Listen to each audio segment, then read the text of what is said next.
15 and counting. Touchdown Alabama Magazine's premier football show. And before we get to the men in the trenches, the linebacking core, breaking down some defensive backs going into this A-Day game, we would like to give a quick shout out to one of our great sponsors here, being Title Towel, Whitwell Sports. As you can see, the Title Towel is on display. Whitwell Sports out of Montgomery, Alabama. The organization staff there has done a phenomenal job in supporting Touchdown Alabama, 15 and counting, on Twitter and on Facebook. And it hasn't been just Title Towel. Our own Ivan White has another sponsor that he would like to give a shout out to. Although we've changed locations this season, we're still happy to have Ramajamas alongside us each and every week and each and every broadcast that we do. So we'd also like to see if you can follow them on Twitter at Ramajamas96 on Twitter. Follow them. They have great tweets, and you also find deals for you can go in at the restaurant, and you'll always find a former player or sometimes even a current player at Ramajamas.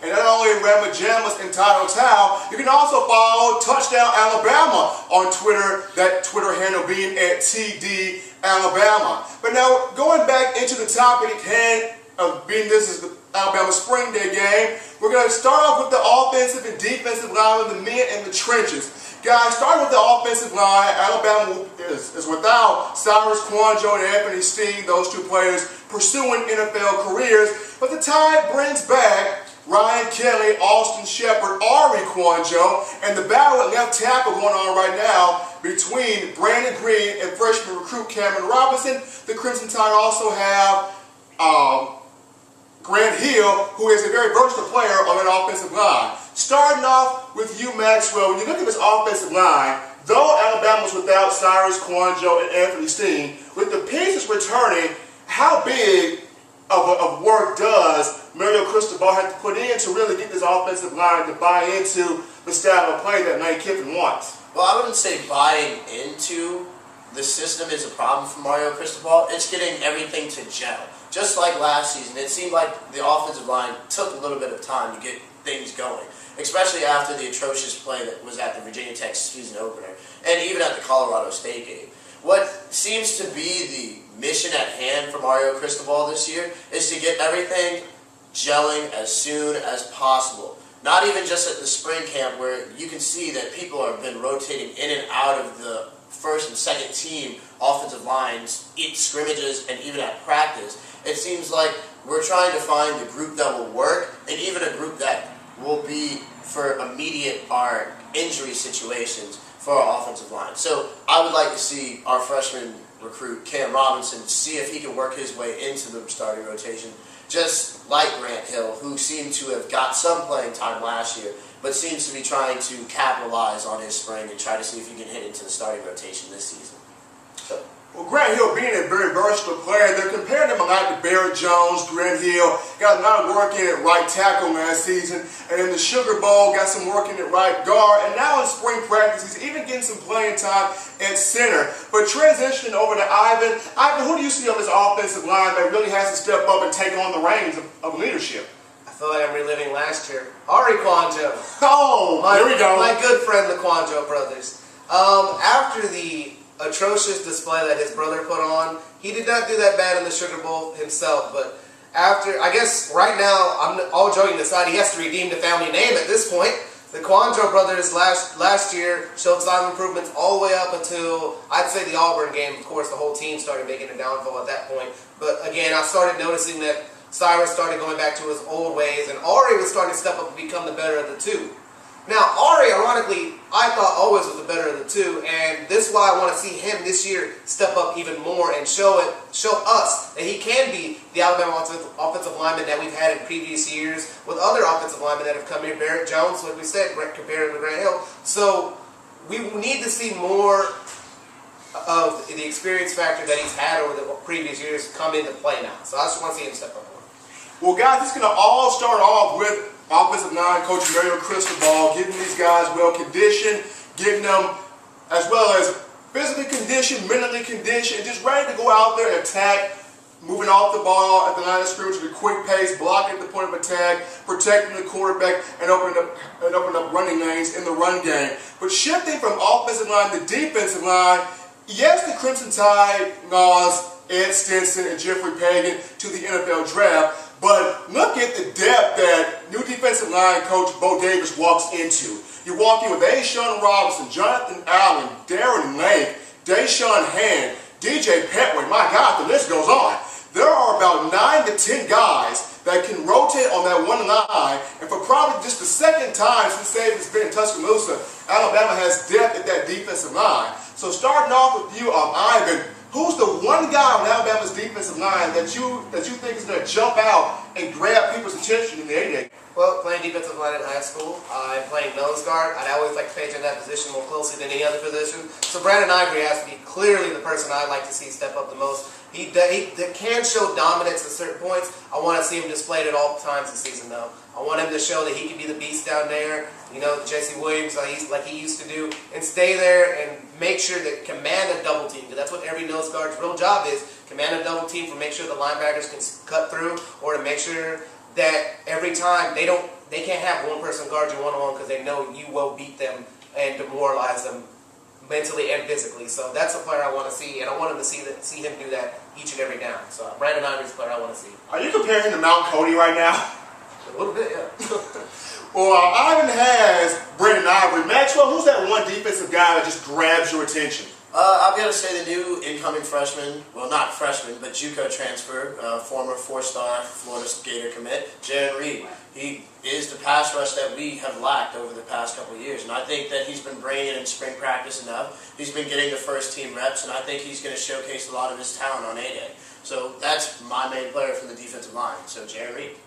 Jaren Reed, Brandon Ivory. I'm going to take Ashawn Robinson. Reason why, many people don't picture a true freshman leading the team in sacks. Don't tell that to Ashawn Robinson. This young man out of Fort Worth, Texas, 6'4", 325 pounds, led Alabama in sacks with 5.5 last season. We talk about commands a double team, has the pass rush moves with the spin move, the rip move, the swim inside, can really create leverage against offensive linemen, attack the quarterback, and even disrupt the run game. So I'm really down on Ashawn Robinson, really want him to have a spectacular spring day performance. Going from the defensive line to the linebackers, that's been Alabama's strength since Saban has been there. Alabama is without C.J. Mosley and Adrian Hubbard, those two players pursuing NFL careers. But with the return of Trey Dupreez, Dylan Lee, Reggie Ragland, Reuben Foster, Denzel Duvall, my goodness, there is so much depth there. Starting off with Maxwell, who takes on the role of being a leader from spring day on for Alabama's linebackers? Well, it's got to go from pecking order. Last year, C.J. Mosley took over at the linebacker position and became a real vocal leader for the defense. And I think his running mate, Trey Dupreez, has already begun taking and filling that leadership position. You look at Trey Dupreez's career, it was a little bit in flux last year after having such a good sophomore campaign. That I believe that this year he'll step it up with more responsibility and a lot more leadership. And he's got Saban's blessing and Kirby Smart's blessing to go out there and be the best player that he can be. So I expect big things from him on A-Day and for the rest of the season. So Trey Dupreez, I think, fills that leadership position. I like your pick on Trey Dupreez, Maxwell. Trey Dupreez in both spring scrimmages total 14 tackles, leading the defense. Transition to you, Ivan. Maxwell's riding with Trey Dupreez, who you got as your leader at linebacker from spring day game on into the fall. Well, I don't want to put him as a leader, but this player I want to see him improve, because most of the time you see players step up from special teams onto the defensive side of the position that they truly want to play. So that player easily would be, for me, is Dylan Lee. He had such a great defensive campaign, not defensive campaign, but campaign on the special team side of the ball last year that he can show me he has determination to become a better player, and I saw it as the year went on, and in the games where it was blowouts and we put him in, he showed some promise over there. So I want to see Dylan Lee step up more. Now, I'm not saying he's going to be the leader or anything like that. I still say that belongs to Dupreez, but still, I want to see him step up more and see him transition into a good linebacker that can be there in the clutch moments. Dylan Lee is more of a hybrid player, very versatile, can play middle linebacker, can play outside linebacker. Last season, had 16 tackles and took the block punt from Kenyon Drake for a touchdown against Colorado State. Dylan Lee is a great pick. Trey Dupreez is a great pick. For me, I want to see Denzel Duvall really come out in this spring game. Now, Trader Priest is going to be the leader of the linebacking core. When you look at Denzel DeVaul, when you watch him on tape, you talk about the speed, the athleticism, the ability to really come after the quarterback. This young man has a motor that does not stop going. He can come after the quarterback. He really stuffs the run. And he can also play pretty well in pass coverage, so I like Denzel DeVaul. Outside the players, what are you most looking forward to when you watch these guys take this field this Saturday? Starting off with you, Maxwell. I gotta say crowd intensity. We need a lot of people to come out and show out. I think last year we had 73, 75,000. I think it was 72 range. 72. We lost to Auburn, I think. We lost to Auburn in that eventually. But, I think the 8A is going to be very interesting. Of course, I want to see the quarterbacks. That's what we're all there for. I don't care whatever position anybody else says. We're all there to see Blake Sims and Cooper Bateman kind of. And Alec Morris. Alec Morris is going to be. Here comes Texas. Here comes Texas. But we're here to see them to showcase their skills. Everything else, to me, is special, extra, a little bit elevated. You know what I'm saying? So, I want to see a lot of people there. 90,000. 90,000. So Maxwell's got the crowd intensity as he is. What's your thing when you look forward to this 8-day game? What are you most looking forward to? Means football's back. Football's here. College football. Plain and simple. It's football back. It's the best sport America has to offer. I mean, it means football's here. The best sport that God ever created is here. I can finally see it again. Okay, shout out to Jesus right now? Shout out to Jesus right now. I mean, we took a break. It's been since January since we've seen college football. So it means it's back. I get to see the next generation of Alabama players transition now. So I'm just happy to see football back. Well, you're happy to see football back. You're happy to see a fan base. I'm actually ready for both. I'm actually ready for football. I'm actually ready for the fan base. And I'm actually ready just to see what Alabama's going to put on this field. It's going to be an exciting thing to see what Alabama's going to put on this field. And it's uncertainty with Lane Kiffin, with Bo Davis, but it's exciting to see all this talent and the coaching merge together. Can everything work hand in hand? And that's what I'm looking forward to seeing.